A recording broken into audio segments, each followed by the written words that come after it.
Um, I just want to introduce Lindy, who is a facilitator, an enterprise coach, a life coach, an amazing person I work with in Leadership Tribe.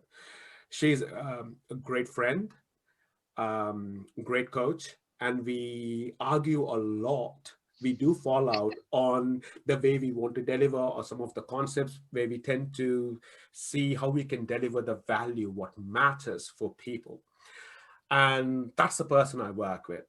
Tons of enthusiasm, so much love to give. And we are using this opportunity to share what we have learned working with various enterprises all over the world and some of the key values for Agile Leader. So on that note, I want to hand over the room to Lindy. So Lindy, I still try to learn how I can pronounce the name, the surname without confusing it. So Lindy, thank you very much for your time. Over to you. Thank you very much, Krishna. And so we're just going to go through a few things before we start the webinar. First of all, if you could please keep your videos on, because then that will really help me to see that I have an audience, and I can also see, if there's any questions. That would be great. The purpose of the webinar is really for us to learn together. So if you have any comments, please type it in the chat box. We are actually, Krishna is hosting this with me. So if there's any specific things that you would like to know, please type that in. And then the duration will be approximately 45 to 60 minutes. So just a little bit about Leadership Tribe. So Leadership Tribe is a globally accredited agile consultancy company. And we provide digital transformations, agile consulting, training, and coaching for businesses. And the purpose of it is really for transformation and sustainable results and changes.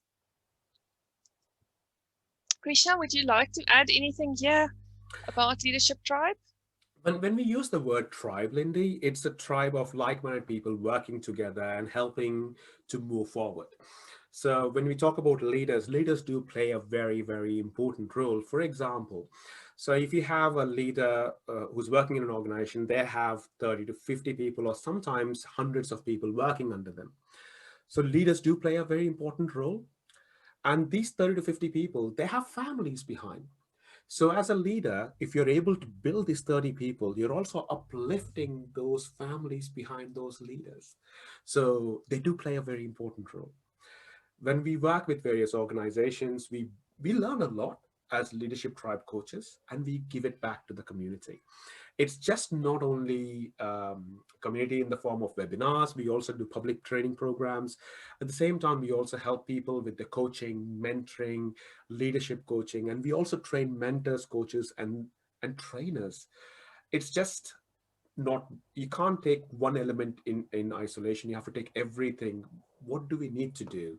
What is the role of a leader to help people moving forward? So for that, we collaborate and we work with various organizations, and we also work with amazing coaches, and Lindy is an example of it. And we also work with amazing people who are really interested to invest in themselves, not only for them to grow, but helping people to grow. That's the reason we call it a tribe of like-minded people working together. Over to you, Lindy.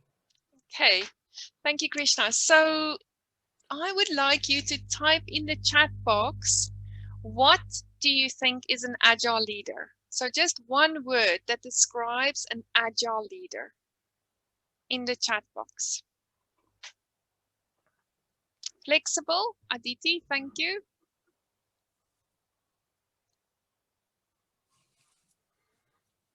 An open mindset, yes, Sabrina.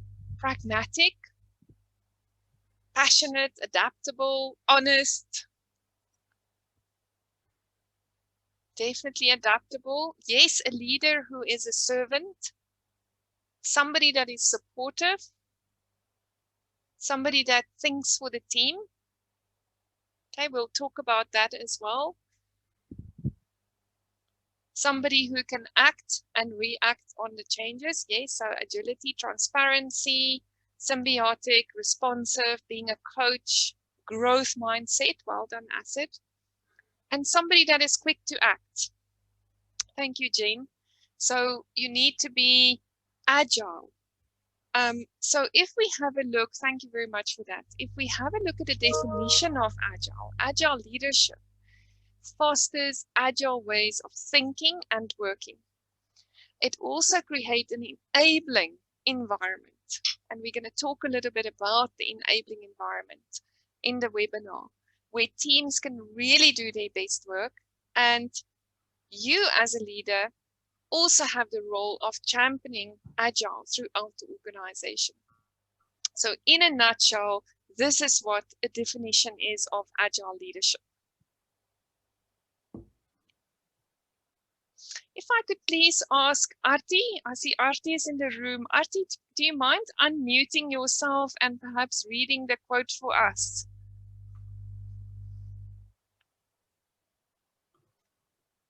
Lindy, I don't think Arti can Oh, okay. talk. She can't hear. Oh, okay. All right. I can So read it for that's you. fine. Yeah, if you don't mind. Yes. Okay. So this is by Robert K. Greenleaf. The best leaders are clear, they continually light the way, and in the process, let each person know that they do make a difference. The best test as a leader, do those served grow as persons? Grow as persons, do they become healthier, wiser, freer, more autonomous, and more likely like themselves to become leaders? That's Robert Greenleaf has said in 1970. Thank you, Krishna. So this was already created in 1970, and this is the core of servant leadership. And servant leadership is really about growing people. So in today's leadership programs, many people think that it is a new philosophy, it's a new theory, but actually Robert Greenleaf already created that philosophy around leadership. And if you think about leadership and the measure of a leader, it is really those people that empower others to be able to get the job done, so that you as a leader can move to another team or another department or even another organization. And then you can say that you are a leader. So that is what servant leadership is. So let's start with the mindset before we dive deeper into the value set of an agile coach. And perhaps some of you have already heard this many times. It is very important to acknowledge that it starts with our mindset. And a growth mindset of an agile leader is somebody that really wants to learn. So they're very open to learning, they're very flexible, they also want other people to succeed, and they are also quite robust. So even if things happen, they would be able to get up and to continue again. If we look at a leader with a fixed mindset, these people are really blockers. So they don't really want to learn. They also don't like it that other people are successful. And it is also very important for them to feel important. So they want to be the smartest person in the room. They also tend to make people very dependent on themselves. So they would never be able to actually work independently. So this is the mindset of a fixed mindset. So I would like you to think, and I hope everybody's got a piece of paper there, because we're going to do some self-reflections throughout the webinar. So if you could put a piece of paper and pen close by, which mindset do you have? So I would like you to think. And sometimes we have a growth mindset, and perhaps in other environments or situations, we might have a fixed mindset. The most important thing is that we become self-aware of the mindset that we have, because this determines our values and our beliefs. So I love this this graphic, because it's really about where the magic happens. So the magic really happens outside of our comfort zone, and we all know that. And it's not easy. It's a hard journey, and it's very easy to stay inside of our comfort zones because this is what we know. But once a situation strikes, for example, the COVID-19, this puts us, every person on the planet, out of our comfort zone. And that is really where the magic happens. For example, if I think about myself, this is where the magic happened for me, where I could start to work on an international level, where I started reaching out to people like Krishna as well, and really start to connect and create a network. And this has opened so many doors for me as well. So it's really to get out of your comfort zone, and that's where your mindset starts. So let's just have a look at Agile Values. So we're going to now dive deeper into Agile Values. And if you look at this, you will see that Agile Values is at the bottom, and that there are 4 pillars that is connected to our values. So remember, we have a growth mindset. We also now looking at the 4 pillars that's connected to values. So if you look at these 4 pillars are self-awareness, which is we need to be aware of toxic behavior that is not creating an enabled environment. So this is very important, is that we actually know, and that's where coaching also comes in, people actually giving us that information of behavior that is toxic, and it is not helping you and it's not helping your team. Global listening, we also cover this extensively in our programs because we know that this is the key to moving people forward.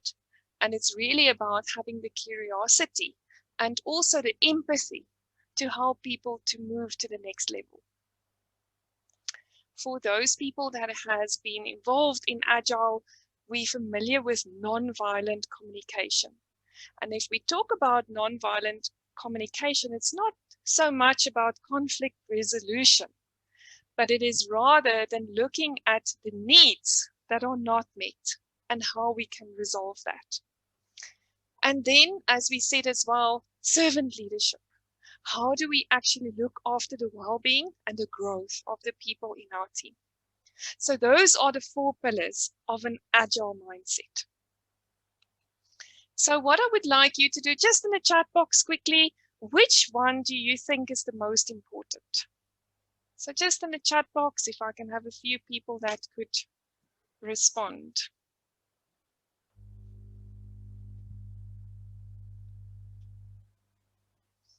Anybody that's, the mindset, yes, definitely. So looking at that, servant leadership. Thank you, Laura. Yes, non-violent communication. Yes. Okay. So all of them are required.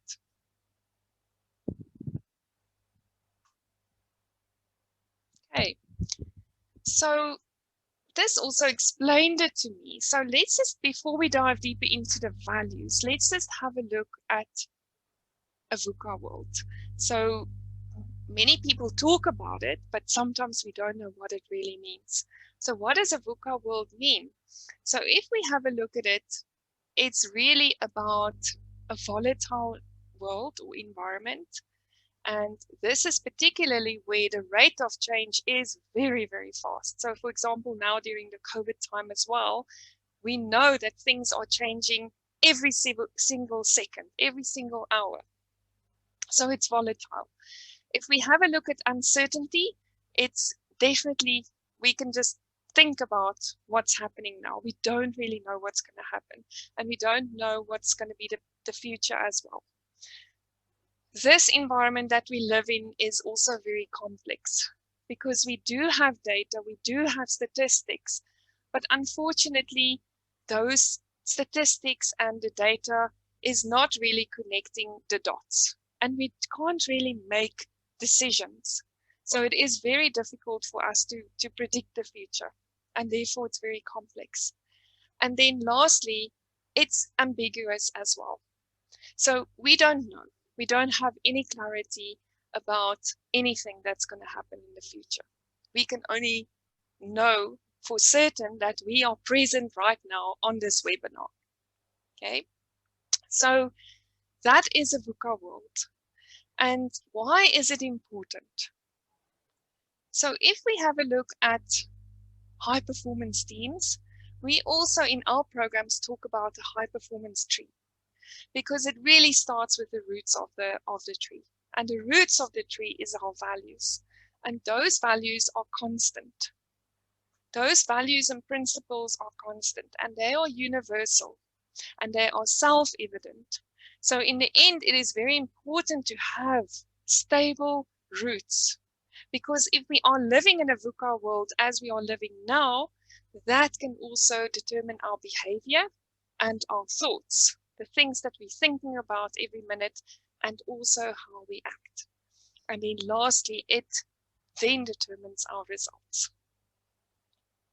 So this tree for me is very significant as well, because I know if I'm not getting the results that I'm looking for, I need to go back into the roots and really look at those things that is determining my behavior and also my thoughts that I'm thinking every day.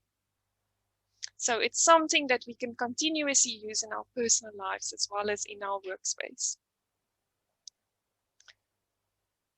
So let's have a look at the values, and we're going to have an exercise in a minute. So the values is based, there's 7 values that's important here, which is the roots of the tree. And that is number 1, it's trust. Okay, and we're going to look at what trust means.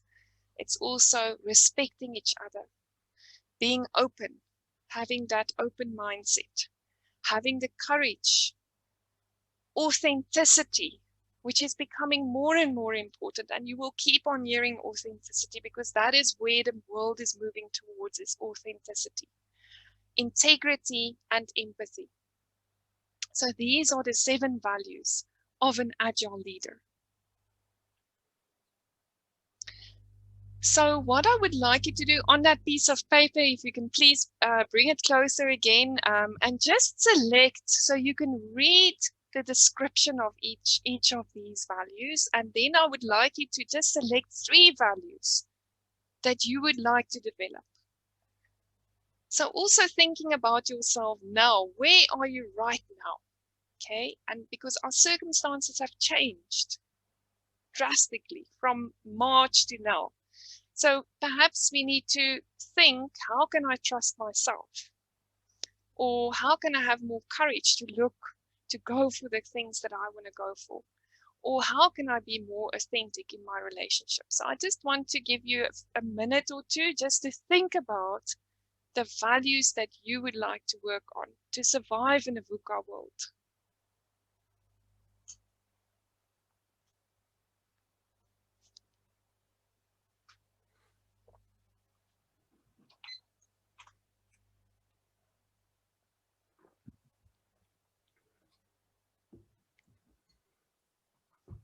Could I perhaps just ask a few people in the chat box just to respond in terms of maybe 1 or 2 values that you would like to focus on that is important to you?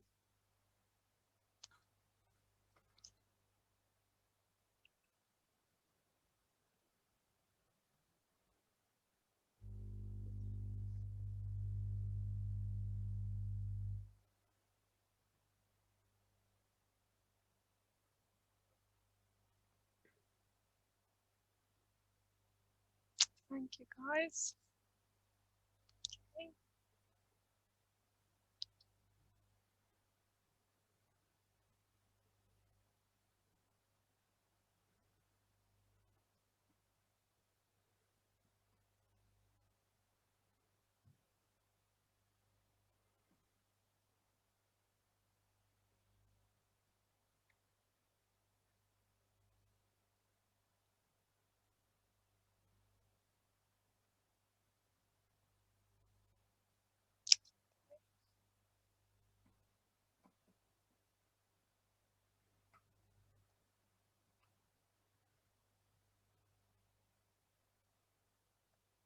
Okay, so thank you for that. So I see a lot of people responded to courage, having the courage, and also to trust yourself.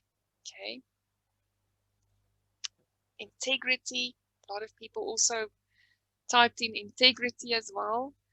So the most important thing here is really to just look at these values and say, is there one thing that I can work on from tomorrow? Even if I leave this webinar and I go outside into the room where my family is, could I trust myself more? Could I show more empathy?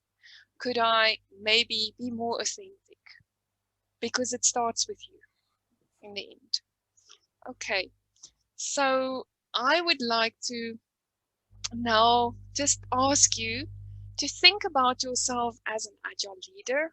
How would this help you to become a more effective agile leader? So based on the information that I've shared with you about the mindset, about the VUCA world, and about the 7 values, how would this help you to become a more effective agile leader? So if you can just quickly write that for yourself as a self-reflection so that you have something that you can take away from this webinar.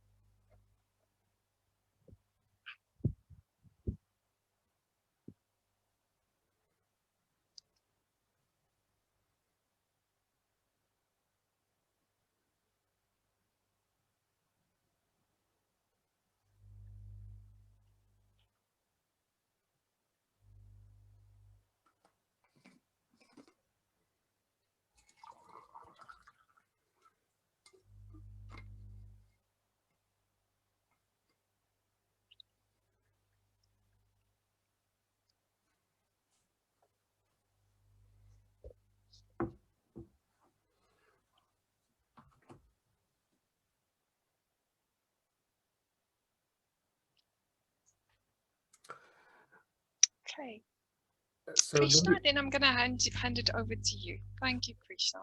thank you very much, Lindy. Before we can move on to the next topic here, there was a question asked by Aisha. So, are Yes. these values fixed or globally in standard? So, Yes. Aisha and the other siblings out there, if you look at those values, if I can go back to the previous slide with all the values, it pick out the one which you don't do it at home. Pick out the one which you don't do it at home. Type it in the chat window. Everyone, type one value you don't do it at home. Type it in the chat window, please. Okay, married men, courage, that's a different story. I don't know about it. So that's an edge case. So I'm married. Being having a partner, it takes a lot of courage to have courage.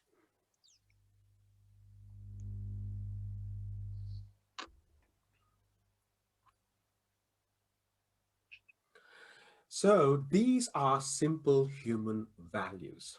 That's what the way we've been brought up, the way we've been nurtured, schooled, a society. We all have some values. We are aware about what those values are. That's all about us. And if you look at Agile, for example, a framework called Scrum, it also has values, simple values. If trust, respect, openness, courage, commitment. It's also based on those values. Agile has 4 values, 12 principles. So, as an individual, if you're able to concentrate on the foundation, can you build? Can you all think of one question? Can we build a house or a building without the foundations? Type it in the chat window, yes or no. Can we build something without foundations?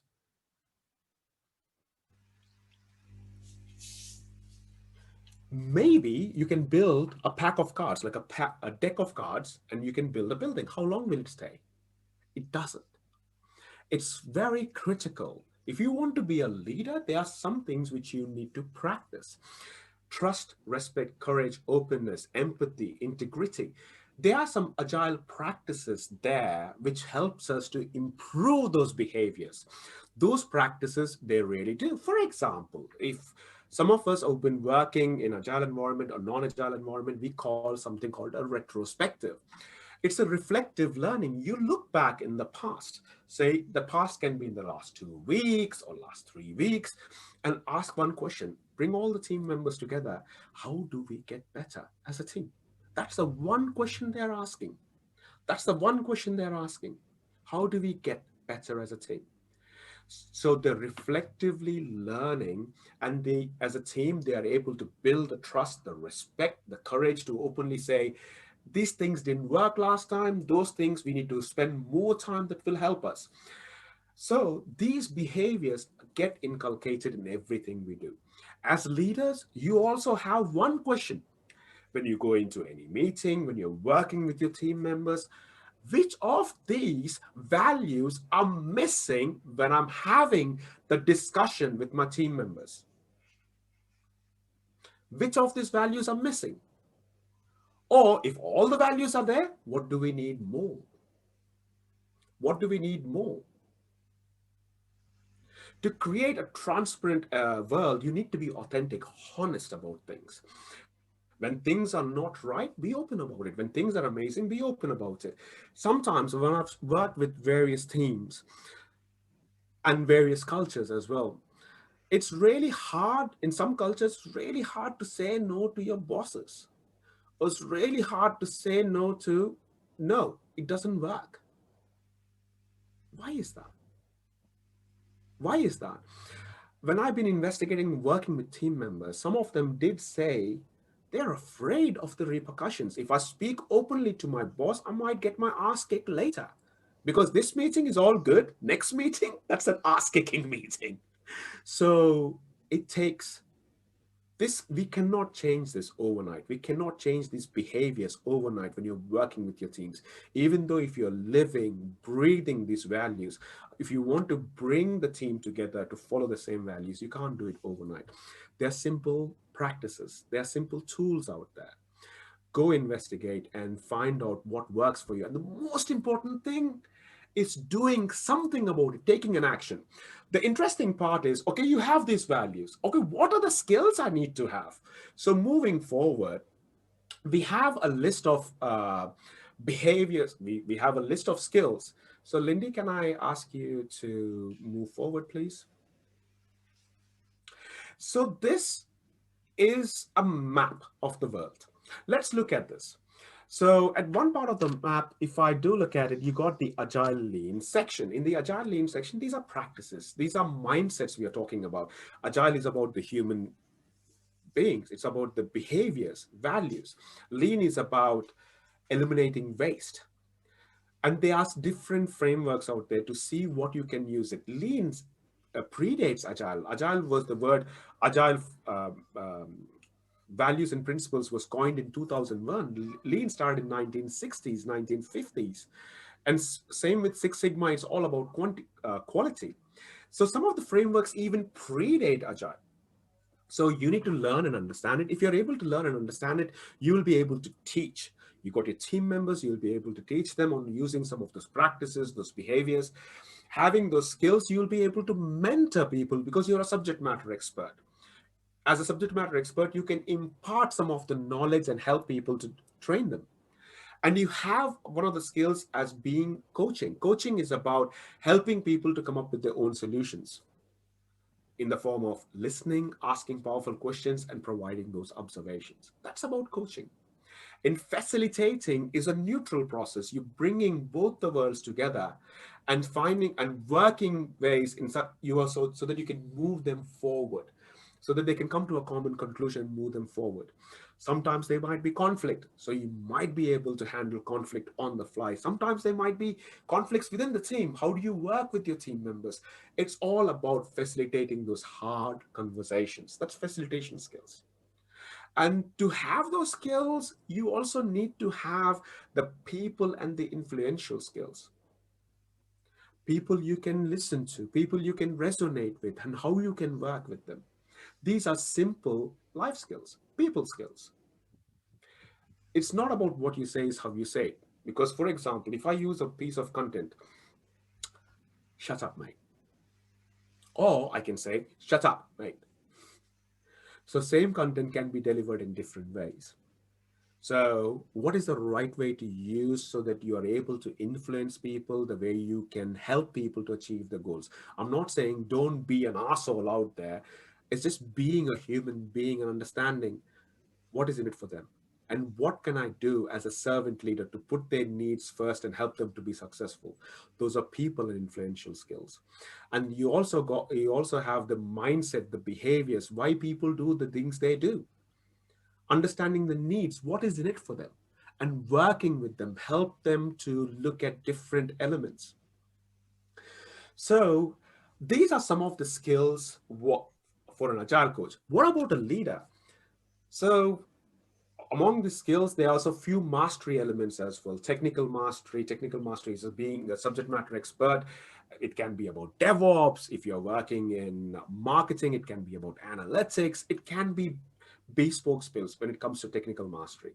Business mastery is about looking beyond the curve and seeing what really helps for our organization. How can I build this team to get so that you're able to serve the customer needs before they even know they need them? How do you do that? How do you create innovative organizations so we are always reinventing ourselves, as well as the products, as well as the way we deliver the stuff? If you look at your competitors, they have the same people like you. They have a similar or same products or even slightly different products.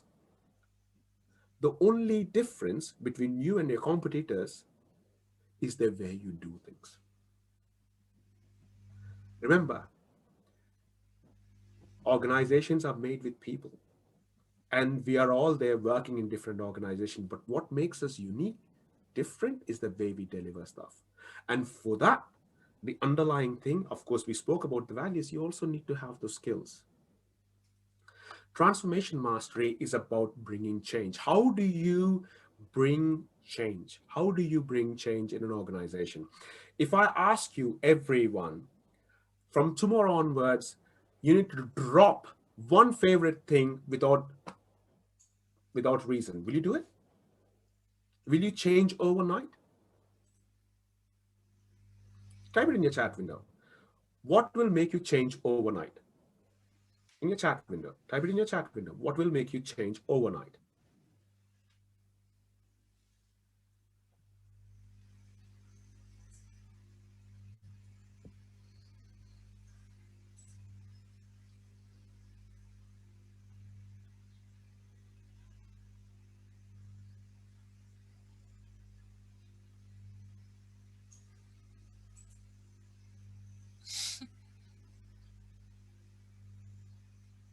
Nothing.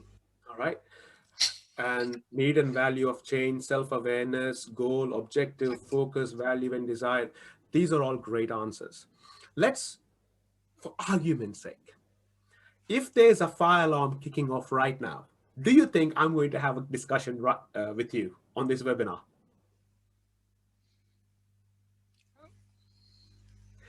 I'm changing. I'm stopping a webinar. So people change if it's a crisis. If something is on fire, you need to do something about it. It's a crisis. We are in a crisis. We can't do things the way we used to do. We need to adapt. Things will do. And one of the other reason why people change, because if there's a threat, something is going to happen in the next 3 months or 6 months if you don't change now. That's a threat. That's a threat. And there's another change, reasons why people change. It's an opportunity. If we do this, it's going to make us better, smarter, sexier, in better ways of delivering value to our customers, or better ways of delivering value to our employees as well. So crisis, threat, or an opportunity. There are three different reasons why people change. And how do you bring that kind of a change when you bring a group of individuals to form a team? How do you change that? When you got a group of teams coming together and working as a business unit, how do you bring change in the business unit? When you got the entire organization, how do you bring change in the organization? They are skills. They are ways you need to invest in yourself. There are some amazing companies out there. Go spend your time, learn webinars. There are ways you can improve your craft. I would recommend you to do it. We can't change for the sake of changing. There are different ways about it. There are different reasons behind it. There are amazing change management theories out there, and some of them I love them personally. For example, you got the Adka change model, you got the Kochi 7-step, Kurt Lewin's. They're amazing change models, and see what you can draw and how you can use it in your organizations. Simple things.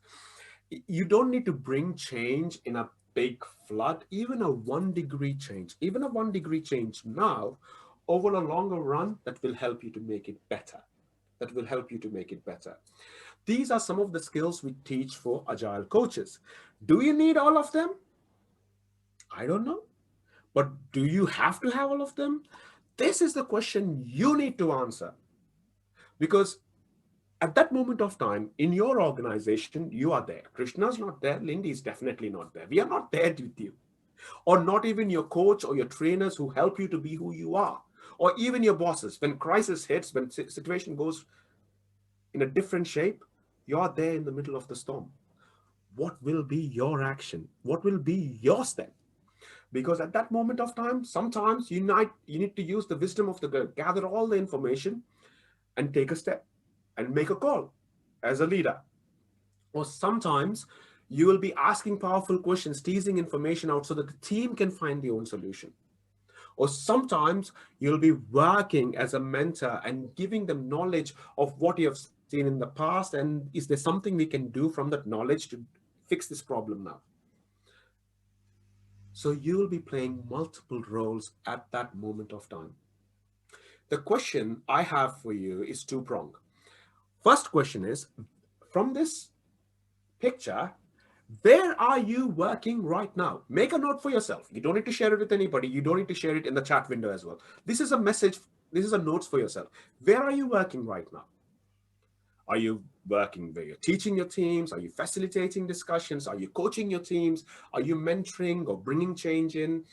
Are you using some of your agile lean practices, helping the teams on how to get better in the way we deliver the work or the product? Where are you working right now? Which areas are you working right now? Make a note for yourself. I'll give you a minute.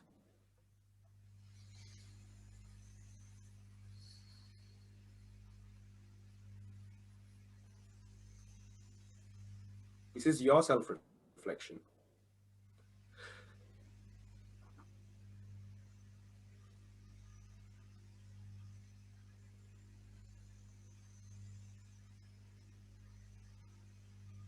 The next question I have for you is, where do you want to work? So some of us are working at the facilitating area, some of us are working at teaching, some of us are in coaching, but where do you want to work? What are the skills do you need to improve? Write one for yourself.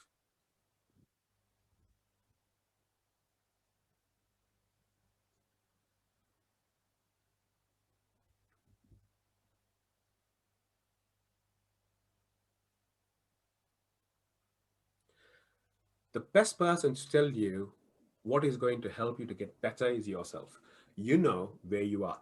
Comes down to self-awareness. This is what my colleague Lindy was talking about. The first pillar she showed in the entire agile mindset pillars, self-awareness. It's all about you. It's all about you.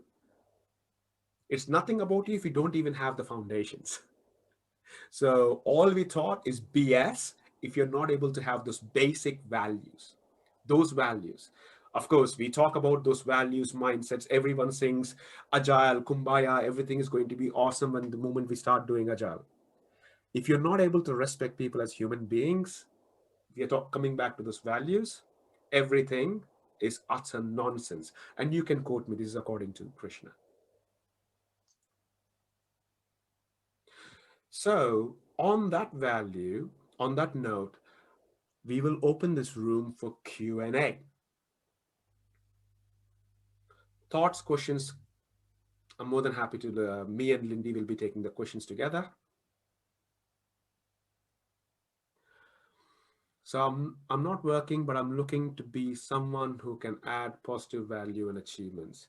Thank you very much, Aisha. It's the world is in a very strange place. We hear some really interesting stuff which is happening every single day, but more importantly, there are some amazing stuff coming out. We got some vaccines out there. People are getting better. The death rates are going down. People are able to be in England. We will be able able to meet as families for Christmas. Can you believe that? At one point, even having a Christmas was a risk because of COVID. Things are shifting. After night, it's going to be day. After a thunderstorm, it's going to be some sunshine. So it goes in a flow. So don't ever think that, shitstorm. It's not all the time. Sometimes, but there are 90% of the times much more positive news out there. So you can type in your questions, Q&A for us in the chat window. We'll be more than happy.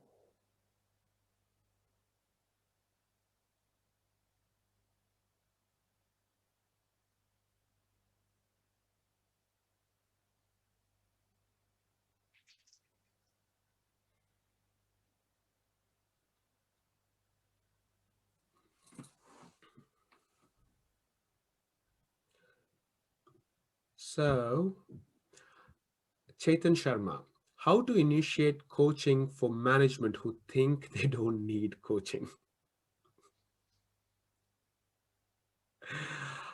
Oh, interesting. Lindy, you want to take this or should I take this? No, you can take it. So, coaching, let me explain coaching in the professional terms. Coaching is you're helping your coach is the word coach comes from carriages. So people sit in a carriage in a coach, and people know who sit in the coach. They know where they want to go. They know where the direction is, which country or a city they want to go. They sit in the coach, and the coach will take them from one place to the other.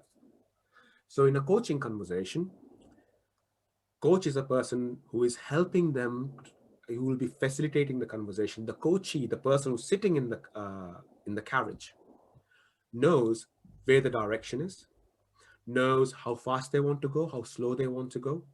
And as a coach, you're facilitating a conversation. So when you say, how can I coach management? You can't coach someone who don't want to be coached. You can have a normal conversation, a conversation where you can talk about the facts and how them working with you will help you to achieve the goals. When you talk about management, these are nothing but your stakeholders. Your stakeholders, the stakeholders who give you the power to make magic happen, or they will pull the rug under your feet. You can fall on your ass. You can fall on your back. They have the power. So when you're working with stakeholders, you need to identify, you need to create a stakeholder mapping index, stakeholder mapping to identify who has the power, who has the influence, and work with them. So, and have a conversation. And that conversation can be a coaching conversation or a mentoring conversation or just a dialogue to see how the management can be part of it. So when we use the word management who think they don't need coaching, that's an assumption that we made that they need coaching. And when I approach them, they don't need coaching. If I want to flip it and make it much more meaningful and digestible for a management, that would really help. Because when you talk about self-awareness, it's also our biases, our assumptions which are coming into place. So just to be aware and see how you can take it from there. On that note, what is the action you can take to help your management to achieve the goals, or what kind of a conversation you need to have as well, that you need to decide and take it from there. So Asit Pal, is Kochi drive the coaching conversation? Lindy, you want to take over? Just had a bit of a okay. So I can't see the question, Krishna, but I mean it's at the end of the day, if you are a coach, you are completely neutral, and you need, if you're coaching somebody, you really need to have the willingness to be coached. So the willingness is very important. And I think this also links to the previous question about can you coach the senior managers? And it's really about explaining coaching, because sometimes people are not aware of what coaching is. So the starting point is to explain coaching and to ask permission for your team so that you can coach them. And again, our programs, the ACC program, takes you through that coaching process where you become a coach and where you learn all the skills and the tools for you to be able to coach effectively. And that could be coaching people from the top level or, your team. So is I hope Kochi that driving the answers. coaching conversation?